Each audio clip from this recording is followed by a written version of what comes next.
எல்லாரும் எப்படி இருக்கீங்க? This is Sukanya. YouTube channel start பண்ணி என்னோட வந்து 25 டேஸ் கம்ப்ளீட் ஆயிடுச்சு. ஸோ என்னோட சேனல் நேம் உன்னை பற்றி யோசித்திங்க போடுவர் செல்ஃப். உங்களுக்கு தெரியும், எந்த ஒரு விஷயத்தை ஸ்டார்ட் பண்ணாலும் this is my mom Padmavathi இவங்களை நினச்சி தான் ஸ்டார்ட் பண்ணுவேன். இன்றைக்கி நம்ம முக்கியமான டாபிக்ங்க பாத். உங்களுக்கான பாதை நீங்கள் தான் அமைச்சிக்கிட்டு போயிட்டே இருக்கணும்.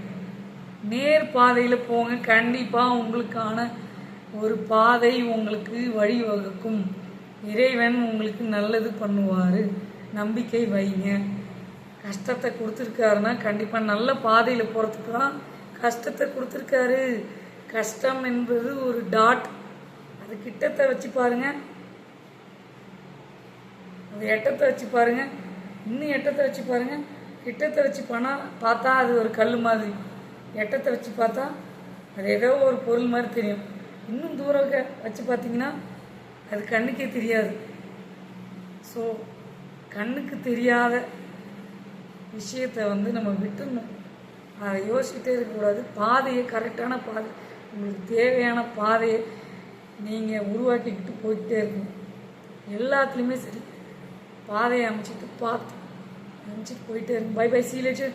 உங்கள் சுகன்யா. லைக் பண்ணி, ஷேர் பண்ணி, சப்ஸ்கிரைப் பண்ணுங்கள். பக்கத்தில் இருக்க பெல் பட்டனை கிளிக் பண்ணுங்கள். எல்லாருக்கும் ஷேர் பண்ணிவிடுங்க. Bye bye, see you later. Comment பண்ணுங்கள்.